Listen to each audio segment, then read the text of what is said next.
আসসালামু আলাইকুম এভরিওয়ান, আশা করি সবাই ভালো আছেন। আজকে আমি আপনাদের সাথে আলোচনা করব নতুন মায়েদের যে কথাগুলো জানা জরুরি। তো চলুন ভিডিওটি শুরু করা যাক। একজন নতুন মা হওয়া সহজ নয়। শরীর মন সব কিছুতেই আসে নতুন পরিবর্তন। আজ বলবো নতুন মায়েদের জন্য কিছু জরুরি কথা। প্রথম কথা, নিজের যত্ন নিন। মা ভালো থাকলেই বাচ্চা ভালো থাকবে। পর্যাপ্ত বিশ্রাম নিন, পুষ্টিকর খাবার খান, আর পানি পান করতে ভুলবেন না। বুকের দুধের গুরুত্ব অনেক। জন্মের পরপরই বুকের দুধ খাওয়ান। প্রথম 6 মাস শুধু মায়ের দুধই বাচ্চার জন্য যথেষ্ট।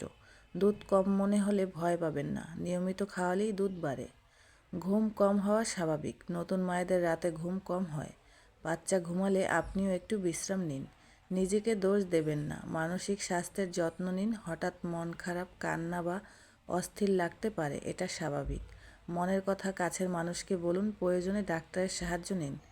বাচ্চার পরিষ্কার পরিচ্ছন্নতা জরুরি। হাত ধুয়ে বাচ্চাকে ধরুন, নাভির যত্ন নিন, সবসময় পরিষ্কার রাখুন। সবচেয়ে জরুরি কথা, নিজের উপর বিশ্বাস রাখুন। আপনি একজন ভালো মা।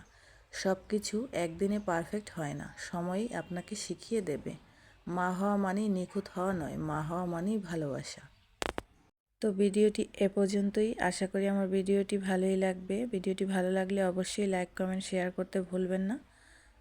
তো সবাই ভালো থাকবেন। আল্লাহ হাফেজ।